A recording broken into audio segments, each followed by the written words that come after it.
Desde la capital de los Estados Unidos, la Red Hispana presenta Bienvenidos a América, el programa que reúne a los más destacados especialistas para responder todas tus inquietudes en materia migratoria. Con ustedes, José López Zamorano. ¿Qué tal, amigas? ¿Qué tal, amigos? Muchas gracias, como siempre, por estar con nosotros en su programa migratorio Bienvenidos a América, trayéndoles, como siempre, información útil, oportuna, responsable, pero sobre todo, respuestas a sus preguntas de inmigración. Y en este programa vamos a hablar de muchos temas muy importantes, porque están arreciando las protestas en el Centro de Detención Migratoria de Delaney, en Nueva Jersey. Además, la agencia de Associated Press reporta un alarmante aumento de suicidios entre los detenidos en los centros de ICE. Y la pregunta de la semana, ¿se retractó el USCIS de los cambios para los solicitantes de Green Cards? De estos temas y de sus preguntas vamos a conversar en este programa con nuestro buen amigo, el experto, el abogado migratorio Dan Park, que nos acompaña desde el estado de Virginia, vecinos de Virginia. ¿Cómo estás, Dan? Muy bien, aquí contento de estar con ustedes y una vez más a su disposición para poder guiarle, ¿no?, a la comunidad y darle alguna respuesta si es que es necesario. Absolutamente, es el momento que más se necesita. Si te parece bien, vamos a las actualidades migratorias de la semana. Esto es Actualidad Migratoria, el resumen de las noticias que ocupan los titulares en la prensa nacional. Bueno, uno de los temas más interesantes que estamos viendo, por supuesto, en televisión y en redes sociales, Dan, es esta serie de protestas, enfrentamientos en algunos casos entre manifestantes, entre activistas, alrededor del centro de detención de Delaney en Nueva Jersey. No es la primera vez que este centro es motivo de controversia. Ahora la acusación, especialmente de algunos legisladores federales y de algunos funcionarios estatales, es que inicialmente no se les dio permiso para entrar y se está reportando por parte de ellos que hay huelgas de hambre, huelga de trabajo, que algunos de los internos se quejan de que hay condiciones inhumanas, que se les dan comida con gusanos, que no hay condiciones apropiadas, la comida fría no se les da en el momento oportuno. Por supuesto, el Departamento de Seguridad Nacional ha dicho que no es cierto que haya una protesta. Además, se ha quejado que ha venido una invasión, así lo dicen, de activistas extremistas de estados como Oregon, especialmente de la ciudad de Portland, que han propiciado estos enfrentamientos con las fuerzas del orden que están custodiando esta prisión, que hay que decirlo, está manejada, administrada por un grupo privado, pero obviamente es responsabilidad de la ICE. ¿Qué lecciones tienes hasta este momento de lo que está ocurriendo en Delaney, Dan? Bueno, definitivamente yo creo que es una protesta justa, lógica. Esto porque se ha dado a luz, ¿no?, lo que está pasando en New Jersey en particular, pero estos reportes se han escuchado a través de todo el país. Yo he tenido individuos y clientes míos que me han reportado justamente eso, ¿no?, de comida que ya no estaban, digamos, al día, no solamente expiradas, pero contaminadas, como usted dice, con gusanos y cosas que ya no son para consumo humano. Así que, y aparte, obviamente, la falta de cuidado médico adecuado, que los oficiales no le responden cuando ciertas personas requieren de esa receta médica para poder cuidarse de su salud. Y obviamente esto no es solamente un incidente de de este recinto, esta facilidad, pero es una epidemia que está pasando en muchos recintos de detención y centros migratorios. Es lo que te iba a comentar. Por ejemplo, obviamente tú representas a muchos inmigrantes. ¿Ellos te han comentado, se han quejado ante ti que las condiciones en estos centros de reclusión no son necesariamente las más apropiadas? Definitivamente, y las raciones, por ejemplo, cosa básica, de recibir una ración de comida adecuada, de que muchas veces no son suficientes o que la comida está, como le digo, inconsumible para el ser humano y por eso tiene que resolverse a comprar comida afuera, pagando, digamos, dinero que ya no cuenta. Muchos de ellos que están detenidos sin trabajo no cuentan con el medio económico necesario para poder comprar su comida. Así que es una tragedia realmente, porque hemos escuchado reportes de personas que por cuidado de salud, por razón de salud, tuvieron que haber sido hospitalizados y ponerlo en peligro su misma vida. Así que definitivamente reportes se escuchan no solamente a través de mi propio cliente, pero a través de los diferentes abogados que trabajamos en este medio, ¿no?, de lo que es la ley de inmigración. En tu caso, Dan, particular, ¿has tenido algún tipo de problema, dificultad para tener comunicación, contacto con un inmigrante que representas que está detenido y que tú puedas hacer una representación legal adecuada? Y bueno, esto no es nada nuevo, pero en particular yo creo que bajo esta administración, ah, ya sea por el volumen de los detenidos, ¿qué le diré? La inaccesibilidad hacia por teléfono y cosas así, lo dificulta, no imposibilita, pero dificulta inmensamente la interacción entre los abogados y los clientes que es necesario para una representación adecuada. Así que sí, dificultades lo hay de que yo haya encarado una imposibilidad de poder contactar a los clientes y a la persona detenida, no hemos tenido esa situación, pero sí, dificultades inmensas. Ahora, en este mismo contexto, otra actualidad de la semana es que la agencia de noticias de Associated Press, la más importante de Estados Unidos, reportó lo que calificó como un alarmante aumento de suicidios entre los detenidos en los centros del ICE. La agencia descubrió que 9 de las muertes de migrantes en estos centros de reclusión del ICE correspondían a hombres hispanos que habían llegado a Estados Unidos desde 4 países distintos. Por ejemplo, un hombre era ciudadano chino, su edad promedio era de 32 años, aunque Trump pues, ha descrito a quienes se enfrentan deportación como lo peor de lo peor. 7 de los 10 que cometieron suicidio no tenían delitos violentos en los Estados Unidos. Estos suicidios pues representan casi una quinta parte de las 51 muertes bajo custodia del ICE desde enero de 2025, cuando inició el nuevo gobierno, y la mayoría de esas muertes, de acuerdo con la agencia, fueron por causas naturales. Los expertos afirman que muchas podrían haberse evitado con atención médica oportuna. En mis años, décadas de periodismo, Dan, yo recuerdo haber escrito muchas historias donde migrantes de otros gobiernos también, no solamente gobiernos republicanos, se quejaban, por ejemplo, que si eran diabéticos no tenían acceso a la insulina, que las personas seropositivos no tenían acceso a los antivirales, que las personas con problemas cardíacos no tenían acceso al cardiólogo regularmente. Esto, no, ¿cómo está esa situación? ¿Sigue igual? ¿Está peor? Tú que tienes contacto con personas que son migrantes con problemas de salud, ¿cómo se ve esta situación? Yo creo que siempre ha sido un problema crónico en lo que es en los centros de detención y ahora con el aumento de personas detenidas es lógico, yo creo que es muy lógico que la atención médica no van a abastecer con el incremento explosivo que han habido en los centros de detenciones. Usted sabe de que, bueno, esto de redadas que sigue pasando todavía, la detención de que siguen pasando, los detenidos han aumentado exponencialmente. Sin embargo, en términos de lo que es el cuidado médico, la falta de simplemente la atención de los oficiales, en darle ¿qué le diré?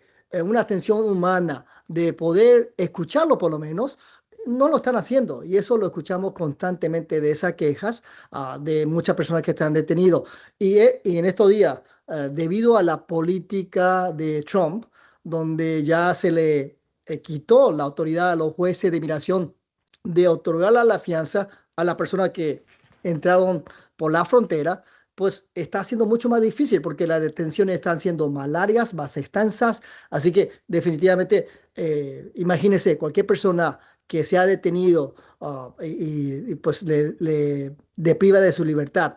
Y no solamente eso, de sus preocupaciones de las personas que están libres afuera de la cárcel, sus familiares, su esposa, sus hijos, y esas preocupaciones obviamente aumenta, ¿qué le diré? Esa tortura psicológica o mental que ellos están recibiendo en ese momento al estar detenidos y a estar limitados de sus libertades.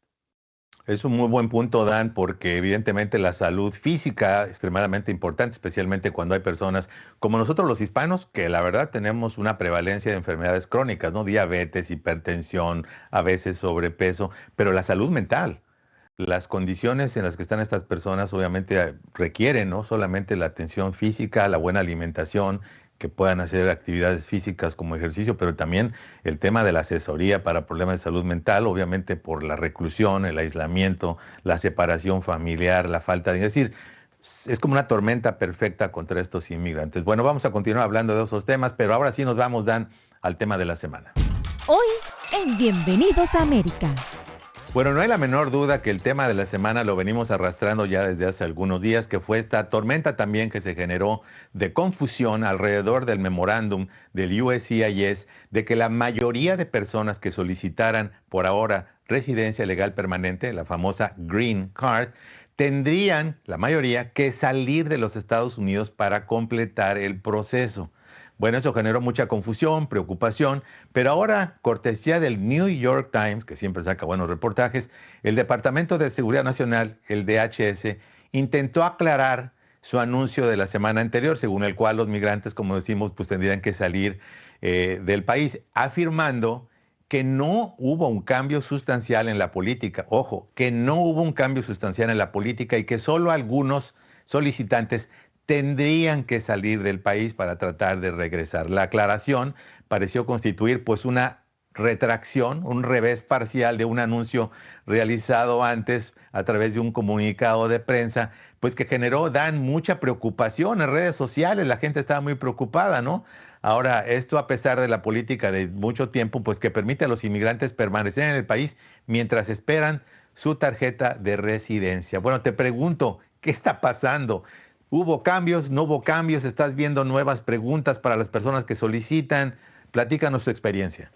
Bueno, entender de que primeramente de que para que haya un cambio sustancial tiene que haber cambio de leyes, una legislación aprobada por el Congreso y tiene que ser aprobado por el presidente. Y eso no ha pasado. Están, está lo que es la ley aprobada por el Congreso y esa ley permite bajo la sección 245A que si una persona entró legalmente a través de una visa, un permiso de entrada, y está en un estatus legal, o inclusive las personas que han entrado pero han sobrequedado su estadía, ellos, si es que tienen a un familiar inmediato, o sea, un hijo ciudadano americano mayor de 21 años, o tiene un cónyuge ciudadano americano, esa persona están permitidos siempre arreglar los papeles aquí dentro del país, sin la necesidad de salir del país. Obviamente, dentro de ese marco de esa ley también está lo que se llama la discreción del oficial. Y básicamente, pues este gobierno de Donald Trump hace siempre lo que ha hecho en muchas ocasiones, la caminata de Michael Jackson, en moonwalk, ¿no? O sea, retroceder de vuelta, ¿no? Caminar para atrás, porque obviamente después de lanzar esta nueva política, fue un memorándum, ¿no? Que emitió a los oficiales que ellos tienen que darle los papeles, o sea, aprobar la residencia o el proceso de ajuste de estatus solamente en situaciones extraordinarias, de que la preferencia de que el fundamento para que le den la residencia tendría que ser allá fuera del país a través de un proceso consular.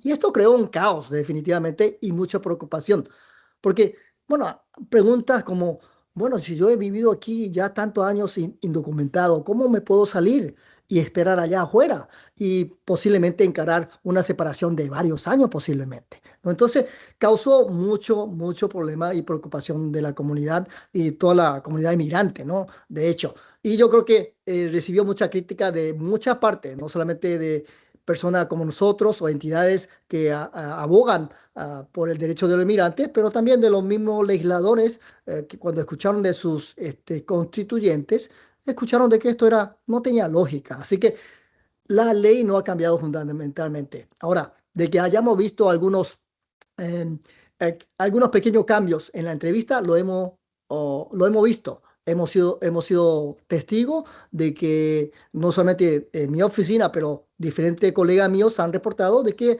hay un énfasis, por ejemplo, de verificar cuál fue la razón que esa persona vino a este país, ciertas acciones que tomó en este país, si hubo alguna, ¿qué le diré?, quebrantamiento de la ley de inmigración, de empezar a trabajar inmediatamente, de haberse casado inmediatamente después de haber llegado a este país. ¿Cuál era la intención legal, digamos, inicial cuando llegó a este país? Así que hay preguntas que dirigen a ese punto de lo que es la discreción del oficial de inmigración. Así que hay esa parte, hay que estar preparado, aunque este gobierno ha retractado un poco, hay que estar preparado, informado para que pues definitivamente no le demos ninguna razón a inmigración para que le denieguen su caso.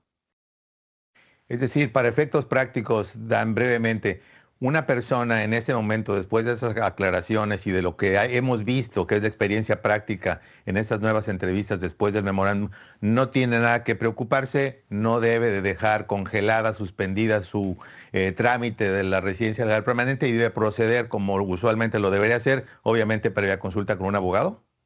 Digamos, de no preocuparse y proceder normalmente, diría que no. Definitivamente yo creo que hay que tener cautela, pero de que sí tenemos el camino libre para poder pelear el caso aquí adentro, para que le den su residencia aquí, yo creo que ese es el camino a seguir. La diferencia entre, digamos, hacer el proceso dentro del país y afuera del país, hay un punto muy importante, de que si una persona encara ciertos asuntos legales, ciertos impedimentos legales, si una persona es denegado su proceso consular, o sea, cuando usted sale afuera, como la nueva directriz o nueva política indica, allá una decisión del cónsul, el oficial consular, no se puede apelar. Es casi imposible de revertir esa decisión. Sin embargo, si uno aplica aquí, en caso de que su ajuste de estatus sea denegado, usted tiene derecho a apelar, no solamente en una apelación administrativa, pero también se puede apelar o pelear el caso suyo ante un juez de migración. Así que aquí usted tiene múltiples ocasiones para poder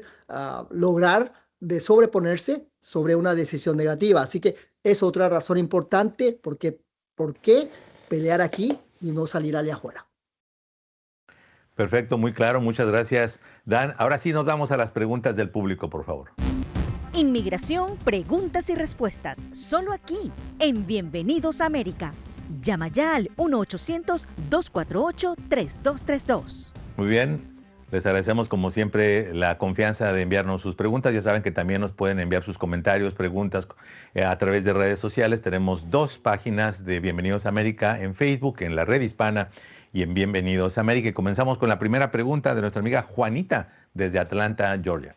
Muy buenas tardes. Tengo un problema, pues yo soy nacida aquí en los Estados Unidos, pero me llevaron a México muy pequeñita y pues allá me adoptó la pareja de mi papá, me adoptó y me registró con su nombre, sus apellidos, y pues ahora que ya soy una persona adulta regresé a los Estados Unidos y nomás cuento con la pura partida de nacimiento, pero no tengo social, no tengo pasaporte y no he podido tramitar nada de documentos porque me piden un ID de México, pero el cual no puedo presentarla porque pues tengo diferente el nombre y pues yo quería saber si me pueden ayudar, se los agradecería de mucho corazón.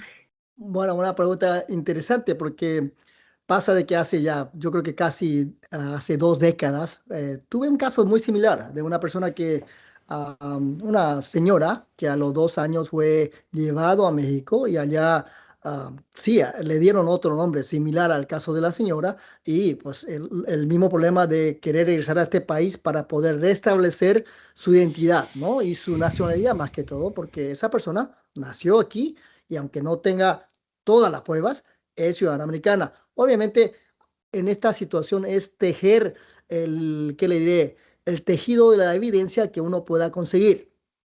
Esa persona en particular que hablé en el pasado contaba con un certificado de bautizo, la cual indicaba su nombre legal de nacimiento. Entonces pudimos presentar algo. Pero definitivamente hay que ver qué otro evidencia usted puede conseguir, ya sea testigos, ¿qué le diré? Los récords del hospital donde tal vez usted haya nacido en Estados Unidos, eso también se puede buscar y eventualmente, obviamente, tal vez no tengamos todo, pero hay que tejer ese, ¿qué le diré? Mosaico de evidencia y presentar un panorama lo más completo que se pueda y ver hasta dónde se llega. Y en estas instancias yo creo que es importante de que usted se siente con un abogado para ver qué evidencia usted tiene. Yo sé que usted me dice de que no tiene una identificación de México. No sé cuánto servirá de eso realmente para poder evidenciar de que usted es ciudadana americana. Un ejemplo muy claro, ¿sabe qué? Aquí hay ciertas comunidades mormonas que son muy conservadores que ni siquiera lo registran su nacimiento. Y hay personas que nacieron aquí y son mormones y por el hecho de que por su creencia no lo registran bajo el sistema de, digamos, que le diré, el gobierno de su fecha de nacimiento y ni siquiera tiene un seguro social. Hay una catedrática muy reconocida, una escritora, que tuvo ese problema cuando ella quiso acudir a una universidad y no tenía absolutamente nada. Y tuvieron inclusive que reconstruir su acta de nacimiento basado en los testimonios de sus abuelos y abuelas y tíos y tías. Así que yo creo que métodos hay, pero hay que buscar, lastimosamente, no es un caso sencillo, pero yo creo que soluciones a la larga existen. Muy interesante la pregunta, Dan. Vamos ahora con nuestra amiga Magalis a San Francisco, California, por favor. Sí, aló, buenas tardes. Nosotros, mi esposo y yo, somos residentes hace casi 3 años. Y la pregunta es, nosotros no hemos tenido, desde que agarramos la residencia, no hemos tenido ningún problema con la ley. Estamos pensando ir a México. ¿Cree que hay algún problema en el regreso, en el puerto de entrada? Pues de regreso, le escucho en el aire, gracias. No, yo creo que vaya tranquilo a taquear, a comer la deliciosa comida mexicana, que yo también lo disfruto y voy a estar aquí a unos cuantos días también disfrutando de lo mismo. Como usted indicó, ya recibió la residencia y pasó todos los rigores de una entrevista para que le evalúen su elegibilidad de la residencia. Ya ha pasado ese rigor, así que aparte de eso, usted me dice que no ha tenido ningún problema en este país. Entonces, si usted es totalmente, ¿qué le diré? Tranquilo en su conciencia de que no tiene ningún problema en su vida y no ha tenido problema con la ley, yo creo que no tiene ningún problema de poder salir afuera, disfrutar de su país o de otros lugares y poder volver a regresar tranquilamente. Hay siempre reporte de alguna instancia donde han sido hostigados, han sido pasados a una inspección secundaria, pero si todo está en orden, no hay por qué preocuparse. Viaje y disfrute. Muy bien, muchas gracias, Dan. Continuamos en Oklahoma, por favor. Soy residente hace 2 años. Quiero viajar unas vacaciones para Guatemala. La ley que está manejando o está haciendo el gobierno, ¿me afectaría de regresar? Esa es mi pregunta. Gracias. Buenas tardes. Y bueno, creo que vamos casi a la misma pregunta de la llamada anterior. No, yo creo que hay políticas, sí, de vigilar más minuciosamente. Los oficiales están alertados de esas instrucciones de sus superiores, ¿no? Pero si usted no tiene ningún pecado y ninguna cosa que le deba al gobierno de Estados Unidos, ninguna cosa que le deba al Servicio de Migración por alguna irregularidad que haya habido, entonces no tiene por qué preocuparse. Puede, yo creo que viajar tranquilamente, disfrutar de su familia y bueno, del paseo, y pásela bien. Y yo creo que no tiene ningún problema. Viaje con la bendición de Dios y yo creo que va a regresar sano y salvo. Perfecto. Y es que esa preocupación, Dan, lo hemos visto muy extendida, especialmente por muchos mensajes en redes sociales muy desinformadores donde te dicen, cuidado, no salga. Lo pueden detener, lo pueden regresar, así que es bien importante de verdad que hablen con personas como Dan, un abogado calificado, fuentes confiables como la Red Hispana y que no se dejen llevar necesariamente por todo lo que escuchan en redes sociales. No quiere decir que todo está mal o es un error o hay un intento de engaño, pero hay que ser muy cuidadosos. A propósito de lo cual, Dan, si gustas compartir por favor tu número telefónico. Sí, seguro. Previo a eso, tengan cuidado con la información en las redes sociales porque muchas veces no informan de los detalles, por qué la razón la persona tuvo su problema. Así que tengan cuidado, no se traigan así nomás, ¿no? La información es ahí. De todo modo, mi número telefónico 703-931-1740 es el número de mi oficina. O sigan un dicho muy popular y muy sabio, ¿no? Si parece demasiado bueno, quizá no es verdad, así que hay que estar siempre con las antenas, como el Chapulín Colorado, ¿verdad? Con las antenas bien prendidas para detectar cualquier cosa que huela sospechoso o huela mal. Bueno, con ese comentario filosófico nos vamos a una pausa, pero no se vayan porque regresamos con más de Bienvenidos a América aquí en la Red Hispana.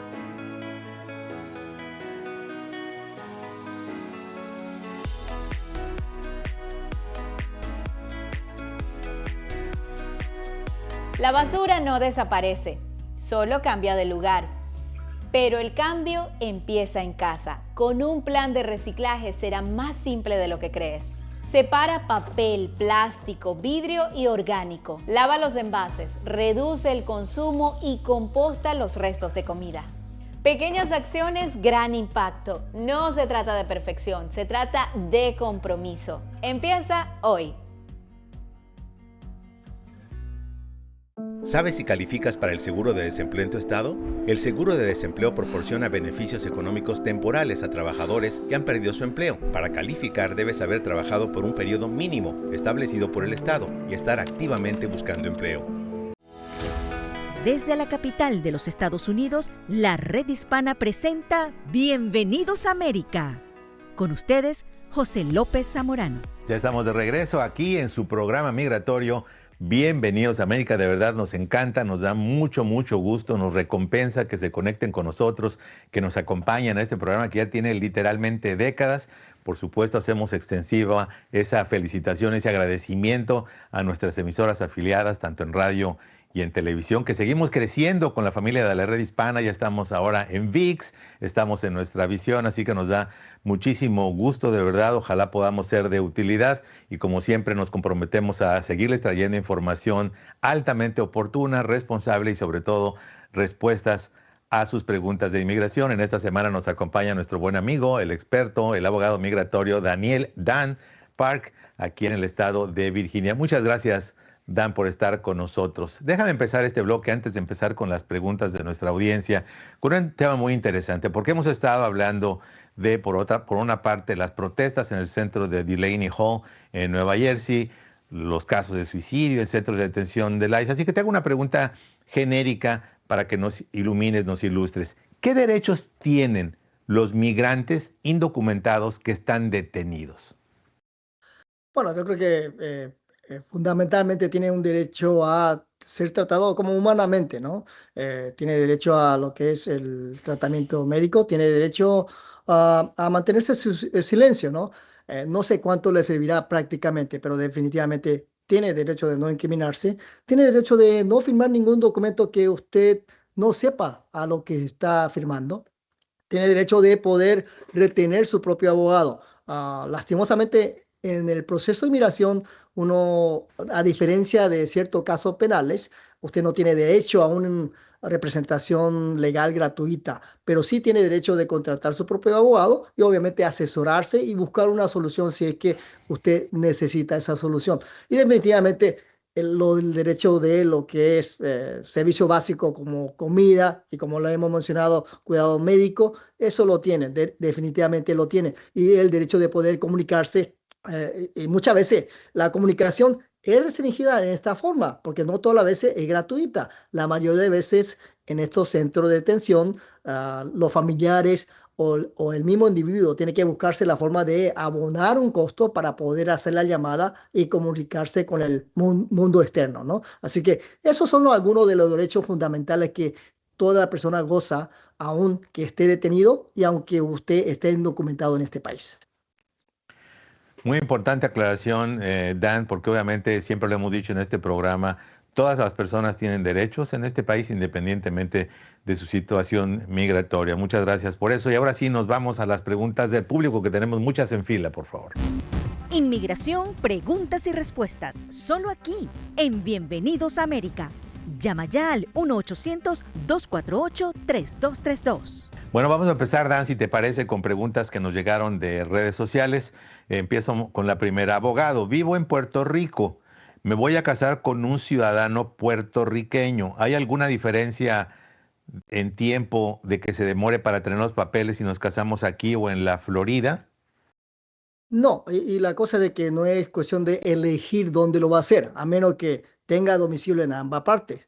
La aplicación va a ser procesado por la oficina local. Eventualmente, la aplicación puede ser enviada a un centro de recepción de las aplicaciones, pero eventualmente es enviado de vuelta a la oficina local. Así que no hay diferencia que lo haga en Puerto Rico, en Florida. Dependiendo de las temporadas, puede haber algunas oficinas que son más eficaces y mucho más rápido, pero en términos del proceso, usted lo puede hacer tanto como en Puerto Rico, donde existen oficinas de migración, o en Florida, que también obviamente hay diferentes oficinas en diferentes ciudades.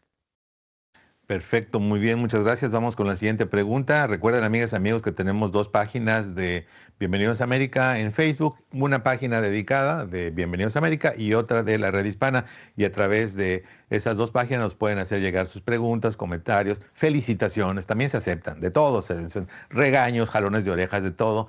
Por favor, siéntanse en la confianza de contactarnos. Estamos aquí para atenderlos y servirlos. Esta pregunta es de Marta Adán.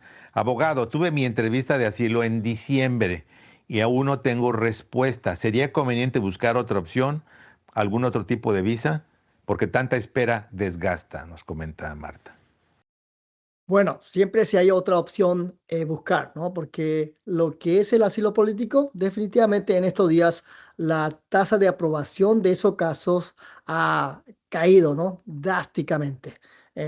Anteriormente, tanto como el Servicio de Migración o en la Corte de Migración, las aprobaciones oscilaban en un 30, casi a 40% de sus buenos tiempos. Ahora ese porcentaje ha recaído drásticamente debido al ajuste de los oficiales, de los jueces de migración, pero también de muchas leyes que han sido publicadas, ¿no? Precedentes legales que lo han hecho mucho más difíciles. Así que si usted tiene una alternativa, no es apostar todo, toda su casa en una cartas o en un juego, nada más. Te tiene que apostar. Si tiene otras alternativas, definitivamente hay que buscarlo, ¿no? Y ese sería mi consejo. Perfecto, muy bien. Vamos ahora a las preguntas por teléfono, por favor.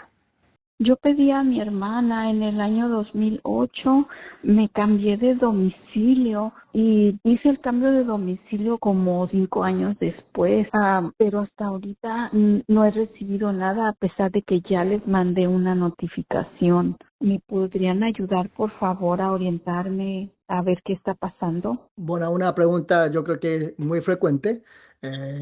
Primero, hay que reconocer de que las peticiones que hace un ciudadano americano hacia su hermano o su hermana demoran muchos años, ¿no? En el caso de México llega más de 2 décadas. Para los otros países latinoamericanos llega, creo que ahorita a unos 17, 18 años más o menos. Y la situación es esto. Usted cuando registra su petición, típicamente recibe su recibo, ¿no? El recibo de que reconocen de que se recepcionó su aplicación y después de eso puede haber una pausa bastante larga. Ellos no le van a relatar el proceso de su petición como si fuera un partido de fútbol. Si usted recibió el recibo, puede estar tranquila. Lo que sí es importante, como usted lo hizo, siempre mantener al día el cambio de dirección para que ellos, en caso de que lleguen a pedir alguna evidencia adicional, de que ese pedido no llegue a una dirección donde usted ya no reside. Eso es importante, muy importante, mantener al día la dirección. Pero aparte de eso, como Inmigración sabe de que aunque aprueben esas peticiones, no lo puede utilizar por varios años hasta que haya una visa disponible. No hay muchas veces donde hay una espera de hasta décadas hasta que ellos, digamos, le manden una aprobación. Ahora, usted puede hacer algunas gestiones. Definitivamente una forma de confirmar es si es que tiene el recibo. Eso es importante, es que tenga el recibo. Verifique en el sistema de inmigración porque lo puede hacer electrónicamente para ver en qué estatus está. Ahí seguramente le va a indicar de que su caso está recepcionado y está siendo procesado. Pero si no recibió todavía una aprobación, no es para alarmarse. Así que tranquila. Muy bien, muchas gracias a nuestra amiga desde San Diego. Continuamos en California, por favor. Buenas tardes. Yo tengo 20 años con mi residencia. Quería saber cuántas preguntas tengo que estudiar para que me hagan la clase en español, por favor. Bye, gracias. Bueno, muy buena pregunta para toda esa persona que tenemos reto, ¿no? En aprender un nuevo idioma por el hecho de que no todos tenemos la fortuna de haber tenido una educación formal de primaria, secundaria o hasta una universidad, ¿no? Para gente que tuvimos esa fortuna, se nos hace fácil aprender un nuevo idioma, pero venimos a este país. Yo me acuerdo de haber llegado a Los Ángeles, donde había obviamente los millones de hispanoparlantes, y aparte de que siendo descendencia coreana, también había una comunidad coreana inmensa, y necesidad de hablar inglés realmente no existía.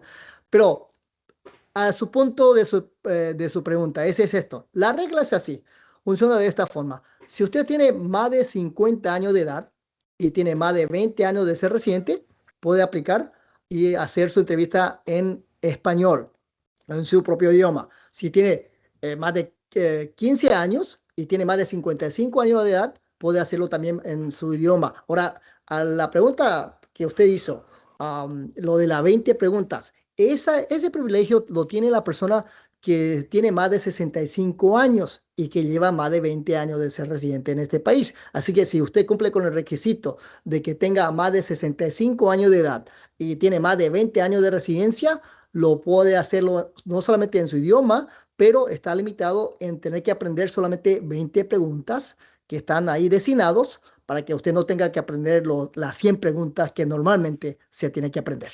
Ahora, la nueva versión tiene 128 preguntas, ¿no es así? Correcto, correcto. Tiene Bueno, las puede con... la administración de Trump obviamente amplió y pues lo hizo, modificó un poco para que tal vez el entendimiento de la pregunta sea más complicadito, pero yo creo que yo le digo a toda la persona, si usted se dedica 1 hora a la semana, los fines de semana, a repasar, porque típicamente la entrevista, lo más antes que llegue serían tal vez unos 6 meses, 8 meses o 10 meses, así que semana tras semana, repetir esa pregunta y las respuestas, ensayar, repetir, y yo creo que cualquier persona lo puede aprender y estoy seguro que usted lo puede pasar ese examen. Déjame hacerte una pregunta, Dan, por la experiencia con tus clientes en particular, ¿cuál es su principal preocupación cuando están interesados en buscar la ciudadanía? ¿Que no puedan responder las preguntas o miedo a no tener un suficiente manejo del inglés? Yo creo que la mayoría del pánico es el inglés. Es el inglés. Y sinceramente, muchas veces cuando yo me ensayo con el cliente, le hago la pregunta sencilla, ¿no? De dónde nació, cuál es su nombre, dónde trabaja. No pueden hacerlo, pero muchas veces es su preocupación. Es el temor es eterno del ser humano de fallar, ¿no? De equivocarse. Pero ¿sabe qué? No tenga pena. No le van a quitar su residencia al fallar. En cada aplicación que usted presente ante el Servicio de Migración, tiene 2 ocasiones. Y algunas veces usted tiene la fortuna de encarar un oficial que sea generoso, bondadoso, que inclusive ¿qué le diré? Le dice palabra por palabra lo que él quiere explicarle, ¿no? En términos de las preguntas y la cosa que usted tenga que escribir, por ejemplo, la dictadura que ellos hacen, los dictamen que hacen, no el dictamen, pero la dictación, ¿no? Que hacen. Así que ensaye, no pierde nada. Sí, hay un costo definitivamente, pero obviamente en estos días de esta situación muy sensible con este gobierno, yo creo que es importante de asegurar su ciudadanía para que usted no tenga que preocuparse en su futuro. Muy bien, imagínense que va a ser una test de manejo, ¿no? Un examen de manejo. No todo el mundo pasamos a la primera, uno se equivoca, bueno, pues tiene la segunda oportunidad. Ya si es la tercera, pues va a tener que volver a pagar la tarifa, pero es una inversión muy importante para su futuro, así que se lo recomendamos, es siempre un tema muy importante para nosotros. Continuamos con la siguiente pregunta, por favor. Yo me casé en el 2002 y hasta ahorita vivo con mi esposo y él me hizo la petición, pero fui aprobada por inmigración y desde allí hasta la fecha ya no he podido arreglar mi situación. El problema es que mi esposo no oye, es sordo de nacimiento y no puede hablar muy bien. Entonces yo he tratado de ir a lugares así con abogados para ver si me pueden ayudar, pero no me pueden ayudar por el simple hecho que cuando a mí me pasan a entrevista por separados, él no sabe contestar. Yo contesto todo lo que las preguntas, pero mi esposo no puede contestar, no sabe, nada más dice I don't know. Y de plano ya son como 3, 4 lugares que he ido y hasta la fecha pues no he arreglado. No sé qué hacer. Sí, gracias. Bueno, una pregunta complicada y con mucha incógnita, ¿no? Porque dice que ha sido aprobada. Me imagino que tal vez la petición fue aprobada. Y ahora, la segunda porción, yo creo que se refiere a la ciudadanía, de que su esposo no oye y de que por eso tal vez no haya podido pasar el examen de la ciudadanía. Pero ahora, la ciudadanía viene a ser relevante en caso de que usted tenga la posibilidad de hacer el ajuste de estatus aquí adentro. Pero sin embargo, si usted entró por la frontera y solamente es elegible para hacer el proceso consular, juntamente con un perdón necesario, con el perdón del castigo de los 10 años, ahí existe ese camino. Así que me sorprende mucho de que usted ya lleve 24 años esperando por su residencia y de que no lo pudo lograr. Porque ahora, si el tema es de que su esposo padece de algún problema, ¿qué le diré?, de impedimento y por eso no puede pasar la ciudadanía, también hay ciertas excepciones médicas que tal vez uno puede buscar. Así que hay cierta incógnita ahí de las razones que por qué no ha podido lograr su residencia, pero le puedo dar esa información de que hay que buscar, de que me deja con mucha incógnita su pregunta, pero le digo de que hay forma de obtener la residencia aunque su esposo sea solamente residente, y si su esposo no puede obtener la ciudadanía, hay también excepciones médicas por la cual puede obtener la ciudadanía americana. Muy bien, obviamente le recordamos a nuestras amigas y amigos que tipo de comentarios, preguntas, respuestas, pues son para dar una información general cuando quieren casos más específicos o más complicados. Obviamente eso es importante, tener una consulta directa con un abogado migratorio para que conozca en detalle todas las particularidades de su situación personal. Si gustas compartir tu número telefónico, Dan. Por supuesto, el número es el 703-931-1740. Muy bien, muchas gracias, Dan, y continuamos con las llamadas en Oregon, por favor. ¿Qué tal, abogado? Solamente para saber si las visas VAWA o algunas otras siguen todavía vigentes o están canceladas. Eso me duda porque yo estoy esperando una respuesta a la visa VAWA, entonces me gustaría saber si todavía están vigentes o ya están canceladas. Gracias. Sigue en pie, definitivamente sigue en pie. Lo que sí, seguramente la confusión o tal vez el malentendimiento que usted haya percibido es de que, por ejemplo, el VAWA definitivamente sigue en pie. Han habido casos como la visa U, donde el gobierno, si se daba lo que se llama una determinación de buena fe, le emitían un permiso de trabajo mientras que esperaba por la aprobación de la visa en ese tiempo. Así que muchas veces la gente mezclan dos tipos de temas en una situación. Así que el VAWA sigue en pie, no ha sido abrogado. Así que simplemente paciencia, y yo creo que es importante siempre estar en comunicación con su abogado para hacerle la pregunta específica en qué estatus está su caso. Muy bien, muchas gracias, Dan. Vamos a la siguiente pregunta, por favor. Mira, yo estoy esperando qué manera hay de que yo les pueda arreglar a mis hijos. Yo soy ciudadana americana. Aparte de eso, estoy queriendo salir para México. Quiero saber si puedo salir o no puedo salir o qué es lo que necesito para el regreso. Bye. Y bueno, de poder arreglarle a sus hijos. Me imagino que la señora acaba de decir que es ciudadana americana y quiere arreglar a sus hijos.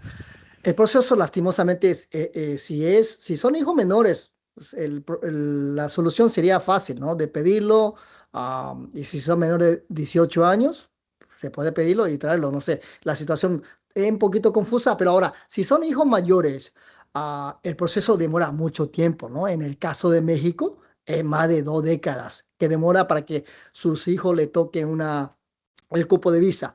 Y aparte de eso, dependiendo, si ellos están afuera, tienen que esperar ahí tranquilamente esas 2 décadas. La otra es de que si viven aquí, eventualmente van a requerir un perdón. Así que esa es posiblemente la única forma. A la segunda pregunta, vamos a la misma preocupación de muchas personas que tienen sobre su salida y entrada. Obviamente, la salida aquí uno puede salir cuando le dé la gana, en la entrada. Pero usted es ciudadana americana. Yo no veo ninguna razón de por qué tenga que preocuparse para poder regresar a este país. Muy bien, perfecto. Continuamos con la siguiente pregunta a Spokane, Washington. Yo tengo una petición por una hermana ciudadana del 2008. Yo quisiera saber cómo en qué categoría está para el tiempo más que me toca de espera. Gracias. Bueno, ¿en qué categoría está? Está en la 4ª categoría. Ahora, usted no indicó si usted era de qué país. Eso nos daría una idea mejor, definitivamente en este momento. En la situación, si usted es ciudadana de México, eso está en el año 2001, así que estamos hablando de 25 años. Si usted es de otro país latinoamericano, la fecha de prioridad está en noviembre 8 de 2008, así que estamos igual hablando de casi 18 años. Así que esa es la demora que tiene que esperar para que le toque emigrar a este país. Perfecto, continuamos con la siguiente pregunta, por favor. Sí, buenas tardes. Yo tengo un hermano que fue deportado hace 5 años y él no creo que sea un caso tan grave, simplemente que lo agarraban, andaba en las drogas y tuvo 2 años en migración, de ahí lo deportaron, ya tiene 5 años en México. ¿Qué posibilidades hay de que él pueda arreglar? Él tiene sus hijos acá, tiene 3 hijos, mi mamá es ciudadana, yo soy ciudadana, tengo varios hermanos arreglados y él ya tiene nietos, tiene varias generaciones acá. ¿Qué posibilidades hay de que él pueda ayudar y qué tan difícil sería? Gracias. Él ya tuvo papeles antes. Gracias. Él ya tuvo papeles antes. Interesante. O sea, él fue deportado y posiblemente por las convicciones que ha tenido. Y me dice la señora, bueno, presume la señora de que no fue nada grave. Solamente fue algún asunto de drogas. Lastimosamente, el delito de drogas es sumamente sensible bajo la ley de inmigración. Solamente hay un perdón típicamente para una posesión de marihuana de menos de 30 gramos para una persona que aspira a ser residente. En esta instancia parece que él fue convicto de alguna convicción, de algún delito, tal vez posiblemente de la droga, y fue deportado. Ahora, para poder regresar ya con una deportación, donde él seguramente tuvo que haber presentado un amparo, un perdón, para que no sea deportado, pues obviamente tal vez tuvo su oportunidad de pelear el caso aquí y para poder permanecer en este país. En esta situación, yo creo que es imperativo de que un abogado evalúe el caso. Hay que ver las convicciones, hay que ver la razón por la cual fue deportado. Hay alguna persona que tal vez no lucharon, simplemente pidieron la deportación. Tal vez tenga algún chance ahí, pero si fue deportado por alguna cuestión de drogas, hay que llevar a esos papeles de convicción para que un abogado le pueda evaluar si es que esa persona tiene alguna posibilidad de poder regresar. Así que no es tan sencillo como usted piensa que es, porque los asuntos de drogas es sumamente sensible bajo la ley de inmigración. Siempre son temas delicados. Muy bien, y con esa respuesta, Dan, si te parece, vamos brevemente a la pregunta de la semana. Esta es la pregunta de la semana en Bienvenidos a América. Pero la pregunta es muy sencilla. ¿Qué puede hacer una persona para saber si un familiar fue detenido por las autoridades migratorias? Perfecto. Una pregunta que obviamente ahorita esto ya es curiosidad de muchas personas que detienen a su familia. Inicialmente, tiene que entender, muchas personas detienen a una familia en esta mañana, hoy en la mañana, por ejemplo, llaman a la oficina y quieren saber la ubicación de la persona. Muchas veces la ubicación de la persona inmediatamente no es posible porque inmigración detiene a una persona, lo procesan y ese proceso puede demorar hasta 24 horas o en cierta situación 48 horas. Así que hasta que eso suceda, difícil de poder localizarlo llamando a la oficina de ICE. Obviamente saben de que existe una página de localizar a los inmigrantes, que se llama Alien Locators, donde usted puede entrar, puede colocar su nombre completo, fecha de nacimiento, su nacionalidad y después de unos cuantos días, eso sería un puente donde usted puede acudir para que pueda ubicarlo a su ser querido, ¿no? Pero muchas veces demora por el hecho de que hay el volumen de personas detenidas y el proceso no es inmediato, no es instantáneo, así que algunas veces tiene que ser paciente para que pueda usted llamar y gestionar y averiguar el paradero de la persona. Y algunas veces ¿qué le diré? Doloroso el proceso de averiguar, porque algunas veces queremos de que, bueno, si lo detuvieron aquí, lo hubiera mandado aquí a una cárcel, una detención de inmigración cercana, pero no pasa siempre eso. Nos mueven de un lugar a otro o alguna vez termina en un destino lejísimo del lugar donde fue detenido. Así que si no encuentra a esa persona a través del internet, de la página que provee el servicio de migración, entonces ya seguramente va a tener que acudir a un profesional para que vaya a buscar y ubicar dónde está ubicado su ser querido. Perfectamente. Muchas gracias por la respuesta, Dan. Daniel Parr, se nos acabó lamentablemente el tiempo. Te agradecemos muchísimo por haber estado con nosotros aquí en Bienvenidos a América. No, muchas gracias a ustedes por la invitación y bueno, un momento yo creo que para mí muy grato para poder compartir y bueno, aclarar algunas dudas que tenga y poder educar a la gente es una, ¿qué le diré? Para mí es un placer aparte de poder Es, practicar esta profesión. es mutuo, mi querido Dan, muchas gracias. Bueno, pues en nombre del equipo de producción, Daniel Ramírez, Ariel López, yo soy José López Zamorano. Acompáñenos la próxima semana en una nueva edición de su programa migratorio. Bienvenidos a América. Gracias. La basura no desaparece, solo cambia de lugar, pero el cambio empieza en casa. Con un plan de reciclaje, separa papel, plástico, vidrio y orgánico. No se trata de perfección, se trata de compromiso. ¿Sabías que hay algo muy simple pero muy poderoso que puedes hacer para proteger a tu familia? Se llama un poder legal o poder notarial. Este documento legal te permite nombrar a una persona de confianza para que tome decisiones importantes si tú no puedes hacerlo sobre asuntos como tus cuentas y propiedades e incluso cuidar a tus hijos en una emergencia. El poder legal no cuesta mucho y no necesitas un abogado para tenerlo. Muchas organizaciones comunitarias pueden ayudarte. Lo importante es no esperar. Cada familia tiene un sueño, uno que se construye día a día, con pequeños pasos y mucho amor. Tener un plan financiero no es solo números, es proteger esos sueños que más importan. Es saber que pase lo que pase, están construyendo un camino seguro. Porque cuando cuidas tu bolsillo, también cuidas a los que amas. Hoy mismo es el mejor momento para empezar. Visita laredhispana.com.